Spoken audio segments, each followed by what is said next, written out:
bienvenidos otro día más a La Última Resistencia. Hoy estoy aquí con un invitado especial. Me he desplazado a los estudios del Viejo Caserón y estoy aquí con mi amigo José Javier Moya para hablar de algunos temillas de estos que nos van a nosotros y para preguntarle un poco sobre su experiencia y su paso por la radio, y porque lleva ya años en esto. Así que nada, os dejo aquí con José Javier, que nos va a comentar un poco cómo empezó en el mundillo de la radio. ¿Cuál fue tu primer programa, tu primera emisora? ¿Cómo empezaste en esto? Pues te puedo contar que la primera vez que empecé en el mundo de las ondas fue aquí muy cerquita, a 30 kilómetros, en el pueblo de San Pedro, en aquella radio comarcal, Radio Almenara. Y fue ir de visita como oyente y el programa, en donde empecé esta trayectoria, pues me sacaron para que contara mis anécdotas o qué era lo que me dedicaba a hacer en mi tiempo libre, mis estudios, etcétera. Recuerdo el nombre del programa, Un día es un día, con Alonso Martínez. Un buen abrazo que le envío aquí a ese maestro, que fue el que me sirvió como lanzadera. Te inculcó esto de la radio, ¿no? Uh-huh.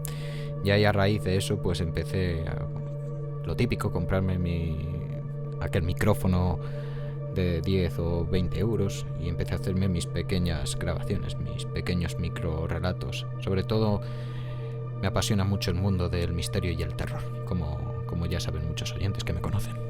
Del Viejo Caserón.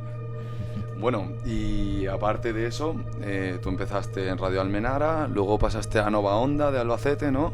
Sí, recuerdo, por lo menos llegué a sacar pues unas tres temporadas más o menos, sí.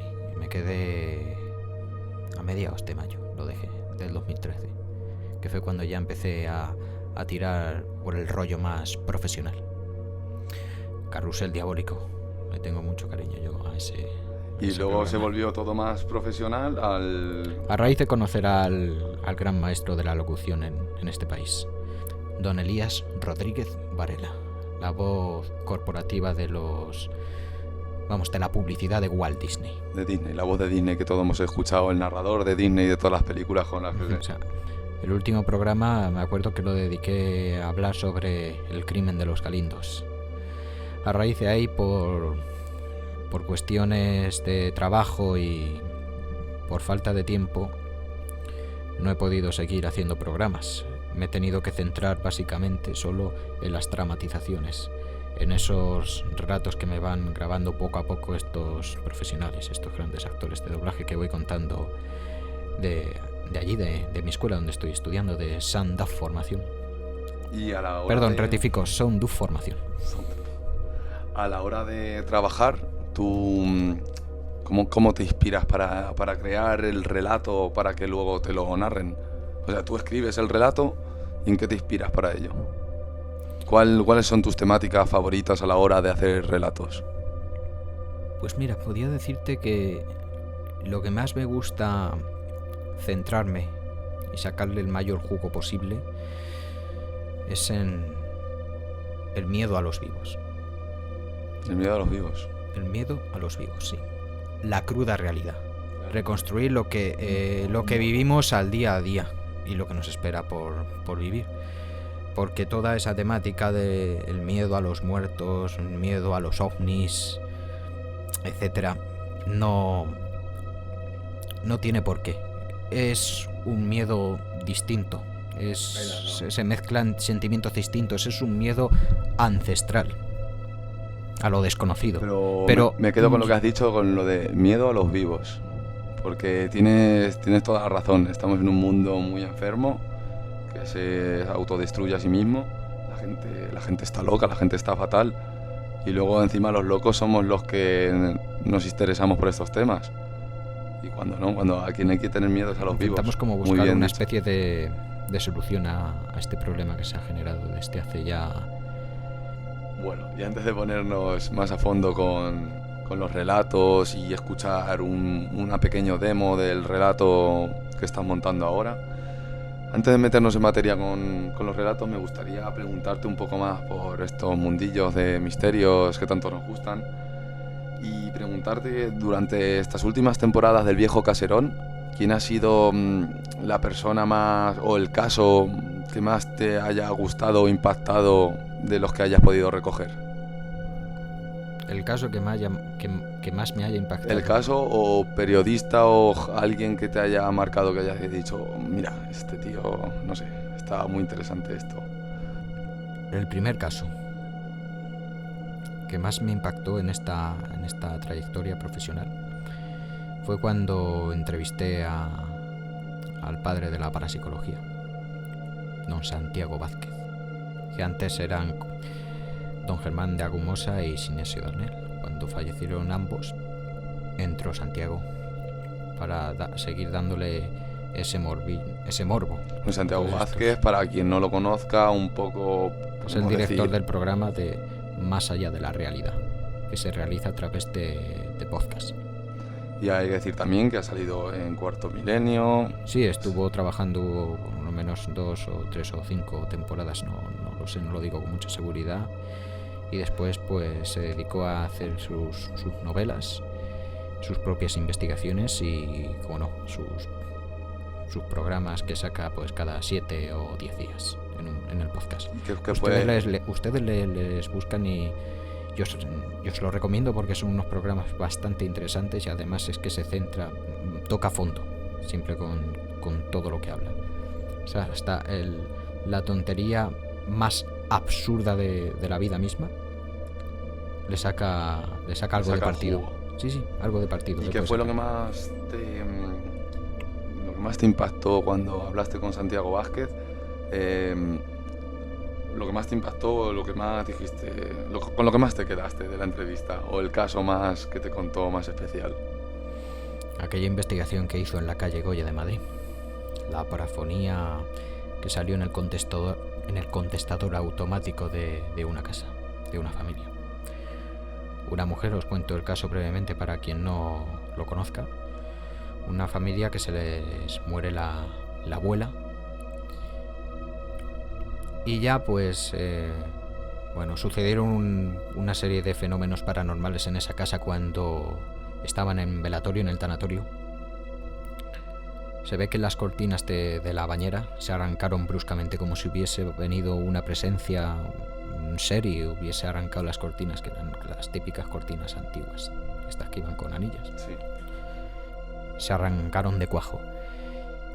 Y el teléfono empezó a sonar como loco. Sonaba, lo cogían, no se escuchaba nada, colgaban y el teléfono seguía sonando. Lo cogían, no escuchaba nada hasta que dejaron de coger el teléfono. Bien, entonces, pues a la abuela la incineraron, echaron los restos por ahí, no lo sé, ese dato lo desconozco. Y ya 5 o 6 meses después, una tarde que la madre de la familia salió a hacer unas compras, al llegar a casa tenía un mensaje en el contestador. Y al reproducir, salía una voz masculina de un hombre diciendo la voz.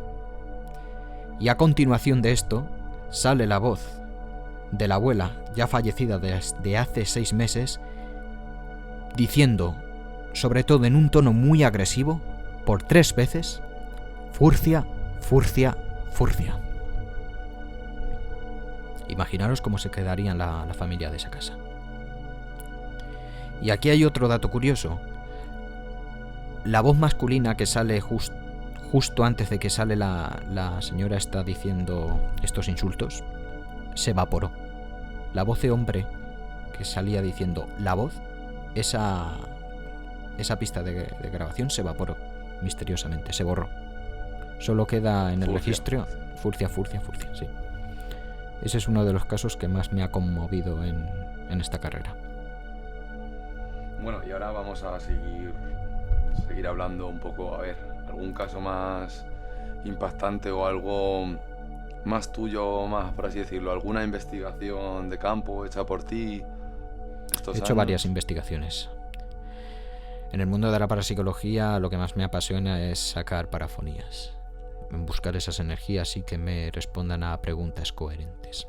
¿Nos puedes contar un poco el método o más que el método, tu método? Hay Voy a muchos dar un métodos, consejo pero... y a algunos si no les aquí puedo gusta, darte un consejo. pues lo lamento, pido disculpas. Eso, si a alguien no le gusta esta parte, que pase el programa dos simplemente minutillos. que es una advertencia por el bien de esas personas. Si no se dedican profesionalmente a esto, que no lo hagan. Eso no es un juego, eso está claro. Que no hagan psicofonías.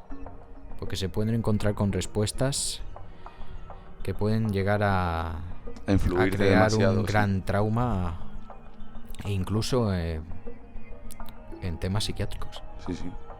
Han llegado. ¿Y esto quién me lo cuenta? Mi maestro don Santiago Vázquez. Sabe que soy joven, que estoy empezando en estos campos. Y como buen maestro y me te advierte aconseja. de los peligros que tiene, que si puedo evitarlo y simplemente puedo dedicarme a esto en la parte teórica, que lo haga. Pero pasar a la práctica con pies de plomo. Pero tú no... Y yo he tenido mucha sangre fría y he hecho mis propias investigaciones. Además en un ambiente lúgubre y oscuro. De irme a altas horas de la madrugada con algunos amigos, que yo todavía no tengo el carnet de conducir, tengo que sacármelo. Y grabar, pues, 1 o 2 horas. Sobre todo, pues, instalarnos en el lugar y... Yo siempre intento meditar un poco. Haces como una experiencia de aislamiento, ¿no? Intento entrar un poco en el lugar. En trance. Sí. Por llamarlo de alguna manera. No es que entre en trance hipnótico, pero intento quedarte, comunicarme. Quedarte en el lugar. No lo sé. A veces da efecto y a veces no. Evitar las distracciones, quedarte en el lugar.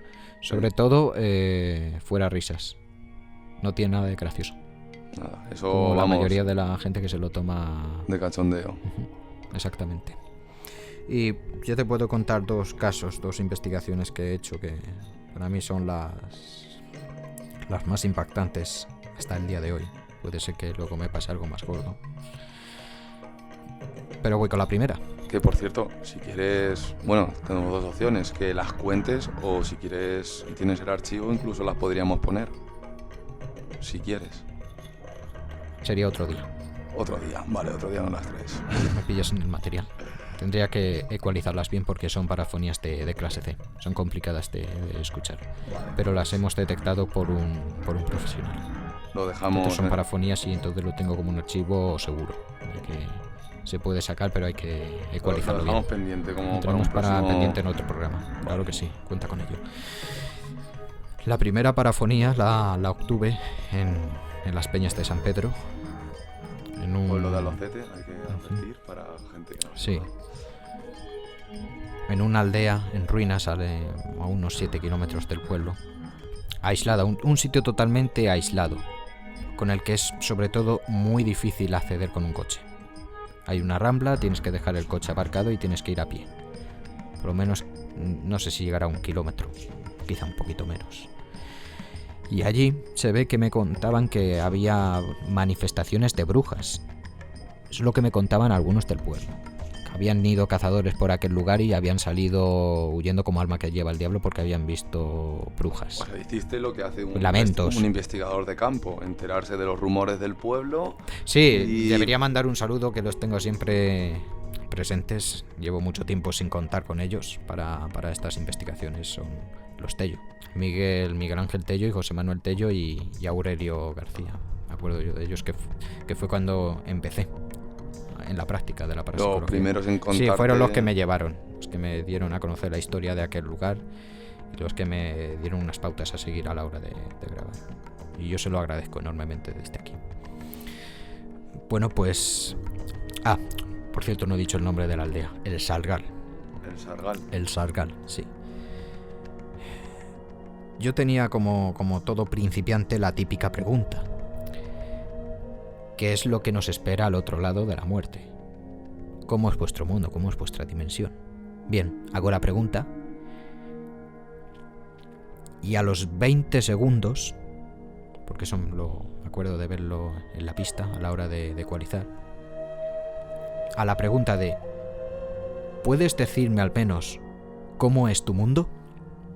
Y a los 20 segundos una voz femenina, lejana, muy lejana, me responde: arden las almas.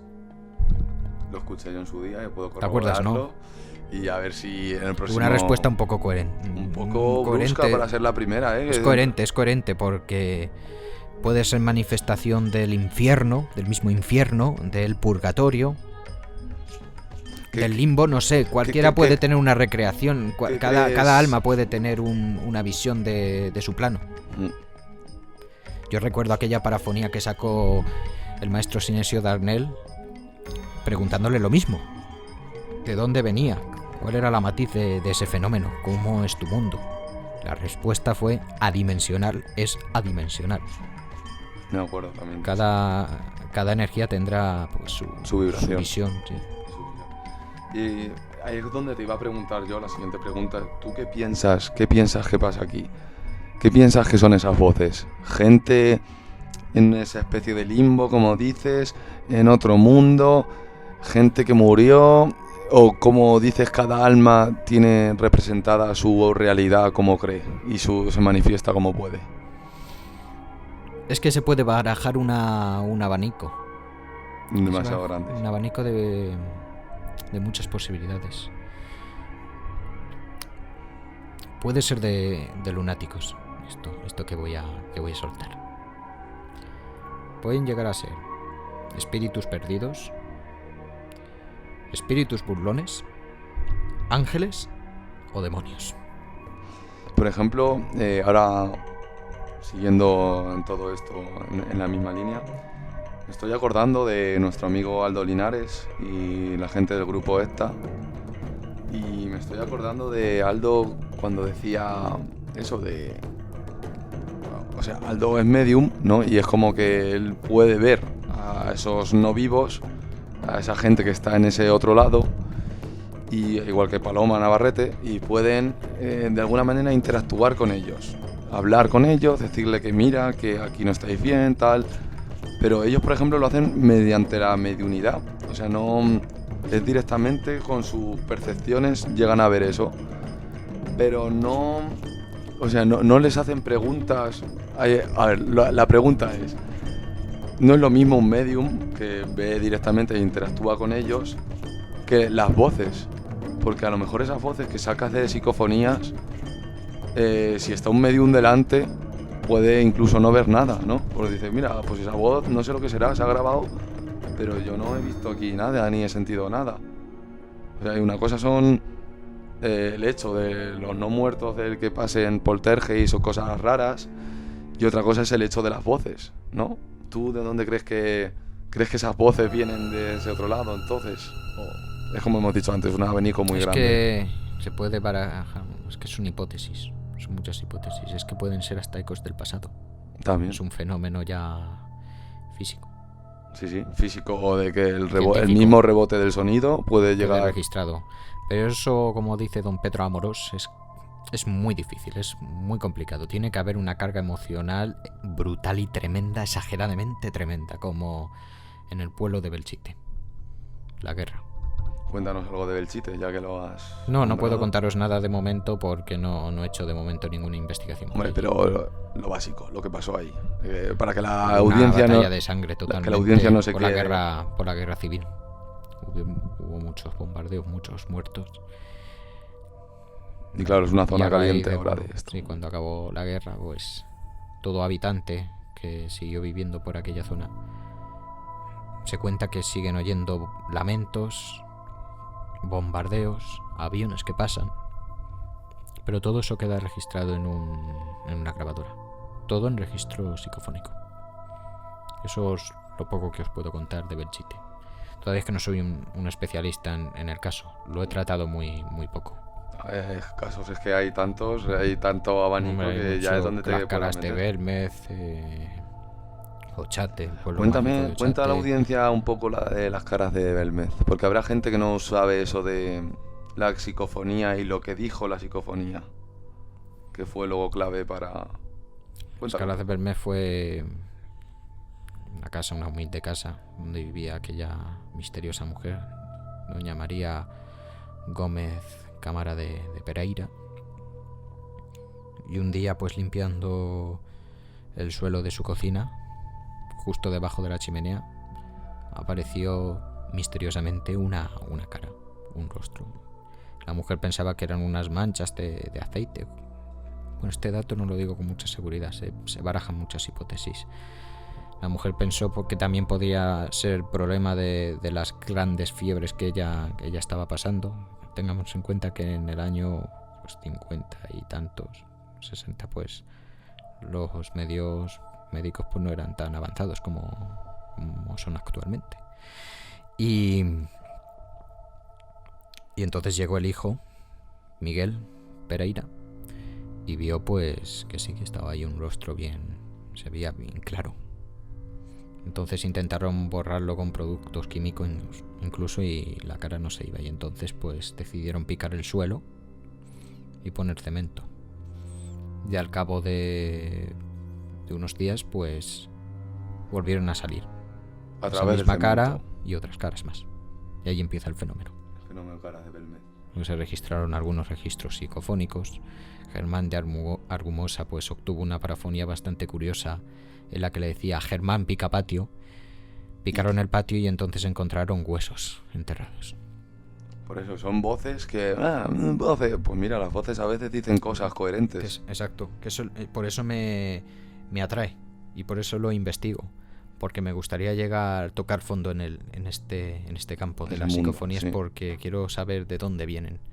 Si pudiéramos sacar una respuesta, pero es que ya contando con los grandes científicos, los grandes parapsicólogos del mundo, todavía hasta el día de hoy no hay una respuesta clara. No hay consenso entre los expertos.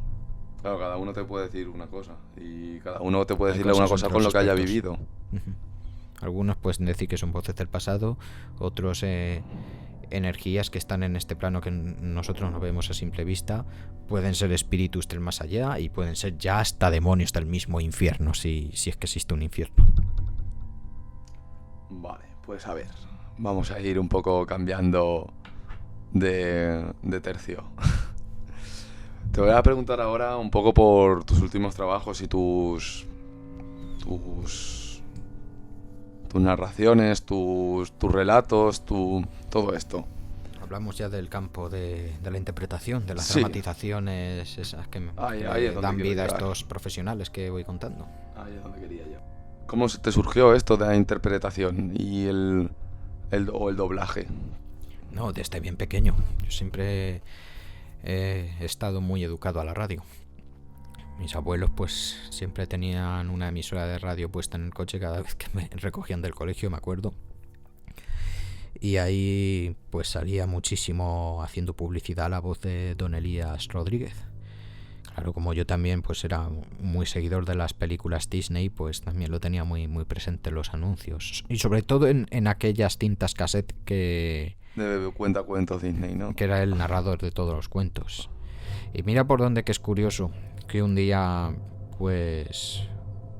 navegando por la famosa página de pasarmiedo.com, que por cierto fuiste tú el que me iniciaste en este campo. Todo esto creo que existirían unas 100 páginas en español en internet cuando surgió esa página, ¿eh? Sí, pero Pasar Miedo era una página que me atraía bastante porque tenía casos muy, muy curiosos y interesantes. Y me metí en la sección de los relatos, de los microrelatos, para ver qué iban sacando actualmente.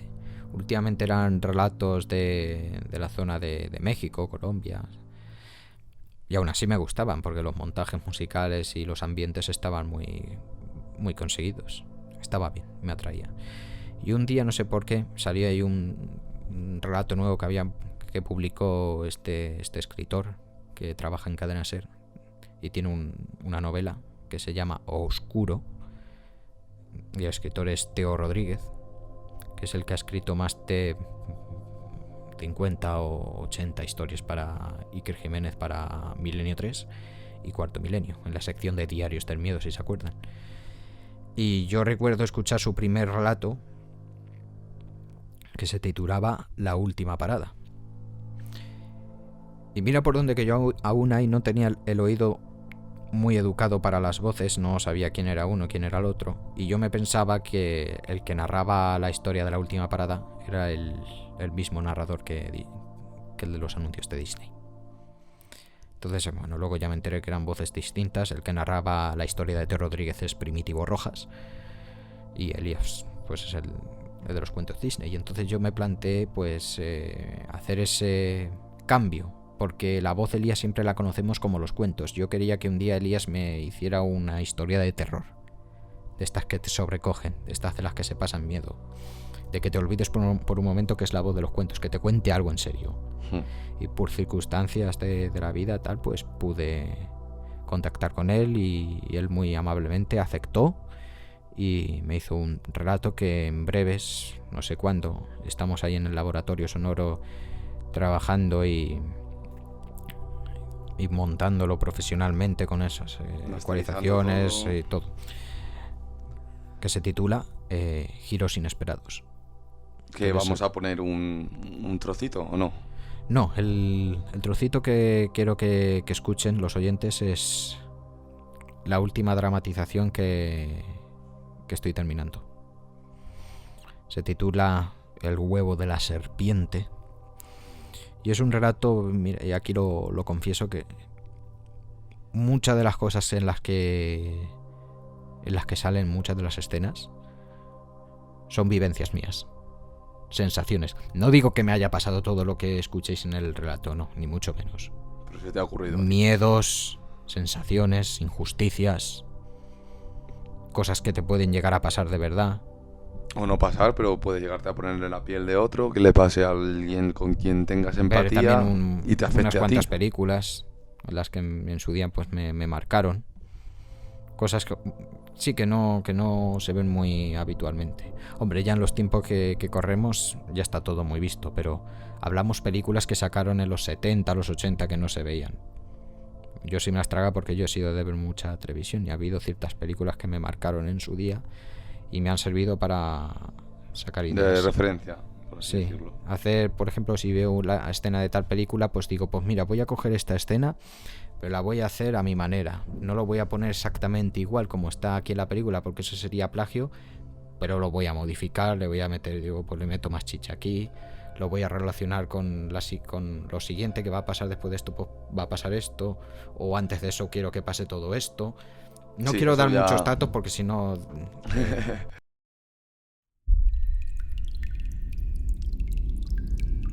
¿Te habrás preguntado alguna vez si las historias que cuentan son realidad o ficción? A veces mientras escuchas, como de la nada, una ligera brisa helada te estremece y miras si la corriente procede de una ventana o una puerta abierta. Pero todo está cerrado. Se inicia declaración contra Lucía Jiménez Martínez, en la que se le acusa como principal sospechosa del asesinato de Gabriela Tornero Prieto. Lucía, ¿cómo se declara ante los hechos? Inocente, señoría. Yo no he sido... Por partes. Baje el tono de voz. Bien. Usted dice que no ha sido. Sin embargo, se la vio corriendo. Hay quien no le dará importancia, pero también habrá quien se asuste y se haga preguntas. Preguntas que casi nunca serán contestadas. Sé por qué estás aquí. Te estaba esperando. Ellos nos hablan. Los muertos se dirigen a nos. Era una lúgubre estancia salpicada de velas y cirios encendidos, además de una innumerable cantidad de simbologías y esculturas raras de una misma imagen, notoriamente diabólica. ¿Te gustaría comprobar que tras la mayoría de los relatos de misterio existe una historia real? Don Matías, ¿cómo olvidarlo? Sí. Aquella mañana no fue a la misma hora de siempre. No, el destino nos puede cambiar la vida en un instante. Ven y escucha la sección esporádica de nuestro podcast El Viejo Caserón, la librería del monje oscuro.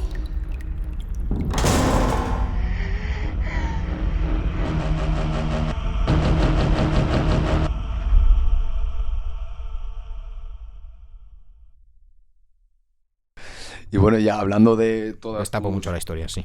Tú, claro, tienes tantas referencias, tantas... Has visto mucha tele, como has dicho, has mamado de la radio...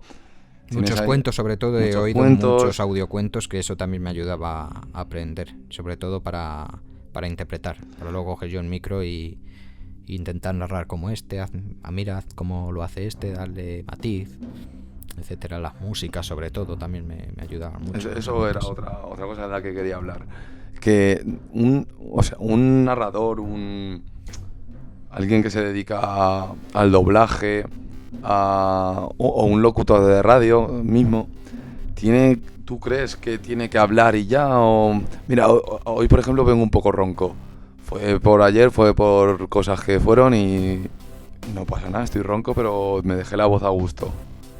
Entonces, por ejemplo, aunque la voz la vayan a escuchar ronca, siempre intento que el oyente me pueda oír con cierta calidad. Y si eso lo intento yo hacer con un mínimo programa de radio, pues imaginaros a alguien que se dedica a esto. Te puedo contar alguna experiencia sobre lo que me estás contando, lo de que sí. ¿Hay que cuidar el sonido o no? Hay que tener mucha precaución a la hora de interpretar. O sea, no me refiero en plan espiritual, en sacar lo que tienes dentro, no. Aquí estamos hablando de la parte técnica, ¿vale? Pues mira por dónde. A veces sí y a veces no. Como dice el refrán, no hay mal que por bien no venga. Te cuento una experiencia, ¿por qué? Lo mismo si yo te cogiera para que me hicieras un personaje de un delincuente que está comido por las drogas y me dices, ay tío, es que no sé cómo te lo voy a poder grabar. O sea, que hoy tengo voz de yonki, ¿no?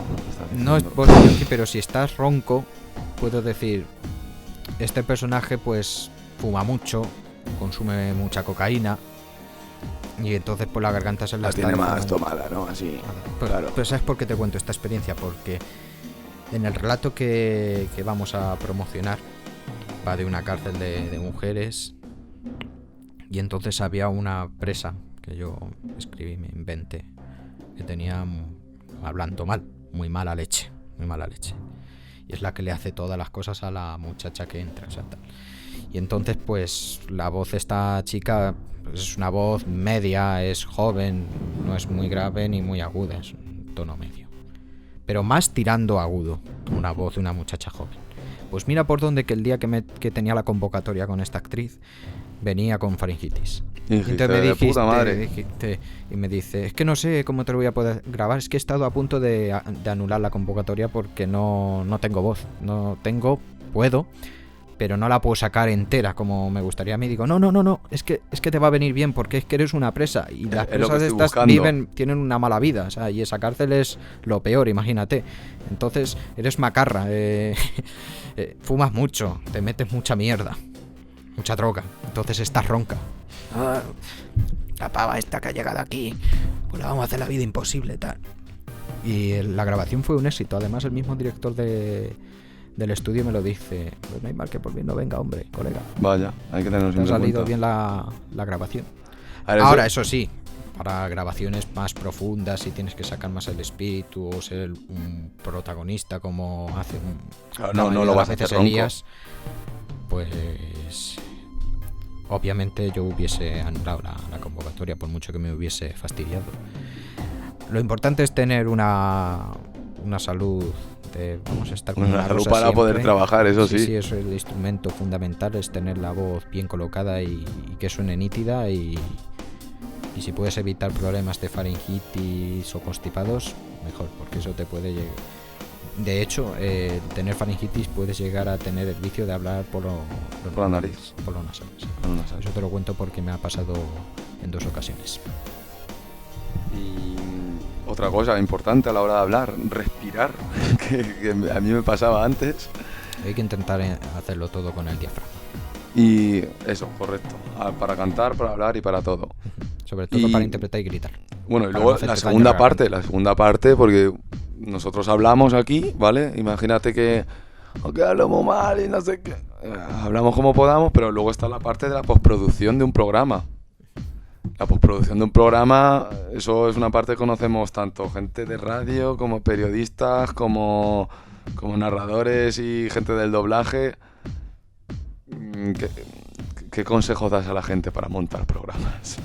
Además de paciencia. Mucha calma. Mucha calma. No es paciencia, es calma. Es seguridad sobre todo. Y tiempo. Y tiempo. Yo antiguamente, yo era de hacer los programas de correprisas. Seguramente que más de algún programa del Viejo Caserón pues no haya sido tan bueno como otros. Los que veáis, los que os pongáis a divulgar ahí por curiosidad y os bajéis algún programa, pues algunos veréis que suenan bien. Esos que suenan bien han sido porque me los he tomado con días, tiempo. Y los que me he hecho de un día para otro, pues se nota. La diferencia, claro. Que es todo más rápido, la vocalización no es tan perfecta como No otros. está tan cuidado el sonido. Sobre todo ¿no? es tiempo, dedicarle tiempo, calma. El no tener en mente nunca, coño, que lo tengo que terminar de aquí a 2 días. Sí, o todos los lunes programa. No le sacas el jugo que le tienes que sacar. Ahí la has dado. Yo, ¿sabes por qué te lo digo? Por la dramatización del huevo de la serpiente. Llevo 1 año, sin exagerar, 1 año, porque he tenido que grabar, montar, escuchar, no me gusta, repetir otra vez todo el montaje, que en el segundo tampoco me gusta, otra vez y otra vez, hasta que ya he dado en el sitio claro, o sea, pum, pues esto tiene que sonar así, así, así. A veces, bueno, gusta el morbo, más, todo a lo más. No, error, menos es más. Hay que saber buscar la contundencia. No por mucho que grites vas a impactar. Hay que procurar ser contundente. Eso vale. Tener mucho oído, sobre todo. Eso que has dicho vale también para el y además diseño para del el arte. que monta, el que es técnico, o sea, técnico, guionista, director, actor. Hay que tener las 4 cosas. Porque yo actúo, dirijo, escribo cuando puedo. Escribir no lo hago muy habitualmente por falta de tiempo. Pero sobre todo montos. Soy técnico. Y yo lo que intento en mis montajes, lo normal es que el que es técnico no suele impactarle lo que escucha. Y Claro. más si es su escrito, Y más si es lo su estás haciendo cuadro, tú. es el cuadro que ha pintado él. Claro, No. claro. Pero yo lo que procuro es intentar por todos los medios que me impacte lo que estoy oyendo. En el momento que yo sienta por un momento que lo que estoy oyendo me llega al alma, o sea, me conmociona, me hace el clic, ese cosquillo que se siente en el estómago cuando dices, coño, joder, qué fuerte, esto es demasiado. En el momento que yo siento esa sensación es cuando yo ya sé que está hecho. Ya está. No hay que tocar más. Ni más ni menos, ahí la has dado. Si no lo sientes mucho, Prueba a es cambiar porque o no falta hay algo tal. O Pero yo te lo digo algo. por experiencia porque hace poco estuve una noche hasta las tantas de la madrugada haciendo un montaje y comparándolo con imágenes de película para ver si pegaba. Y por un momento sí, era como ver la película con su soundtrack, y la chica gritando tal, pero claro, no tiene nada que ver, la mujer tiene otra apariencia física a la que estás escuchando tal, pero lo que es el plano en general, dices, ole, ahí está. Ole, ahí, claro. Esto Me es lo acompaña esto es lo más. que tenía que sacar, esto es lo que tenía que atraer. Pues muy bien, nos hemos quedado con la esencia. Y bueno, para ir ya acabando, te voy a pedir nada que le recomiendes a la audiencia algún libro, alguna película, bueno, las 2 cosas, una película o un par de pelis y algún par de libros que te hayan marcado a ti, que te hayan producido esa chispa en el cerebro o que te hayan gustado y te hayan servido para luego desarrollar tu trabajo. La primera película de terror que os puedo recomendar, dentro de 2, es El Exorcista. Que ahí aprendes temas religiosos, aprendes lo que es Los la demonios. vida de que es un exorcismo, lo que es el odio de un demonio. Toda esa temática puede servir para el que le interese meterse en el mundillo. Sobre todo si quiere tocar el tema de lo demonológico. Y luego, pues para inspirarse en cosas de ciencia ficción, libros, pues os recomendaría Teo Rodríguez. Escuchad mucho los relatos de Teo Rodríguez. Pero digo libros escritos. De Teo Rodríguez Oscuro. Teo Rodríguez tiene también libros escritos. Tiene una novela que se llama Oscuro. Sí, lo has nombrado antes. Muy bien. Está bastante bien. Sobre todo que se inspira en el miedo real, como he dicho yo antes. El miedo a los vivos. Sí. El miedo, el sentimiento, el miedo, que es el miedo. Y la segunda película que os puedo recomendar es El Resplandor. Esa es buena película para inspirarse en temas sobrenaturales. ¿Cuál del Resplandor? La versión de los años 80, la de Jack Nicholson, la más oscura. La Stanley Kubrick, ¿no? Stanley Kubrick, exactamente. Pues nada, pues con esta charlilla nos vamos a dejar. ¿Alguna canción? Cuando quieras, ya sabes que puedes contar conmigo y tenemos pendiente que saquemos esas parafonías que he obtenido. Eso, pendiente y más programas, tío, cuando quieras otra vez, así te pones el Skype ya y eso. Bueno, antes que nada, os vamos a dejar una canción elegida a tu elección libre. Elige una canción para que suene en el programa. No damos el dato y la ponemos ahí en el aire y que lo disfruten. Pues nada, esto ha sido todo desde La Última Resistencia, aquí con José Javier Moya del Viejo Caserón, desde los estudios del Viejo Caserón. Y esto ha sido todo hasta hoy, hasta otro programa. Encantado, hasta la próxima, amigo. Hasta luego, José Javier.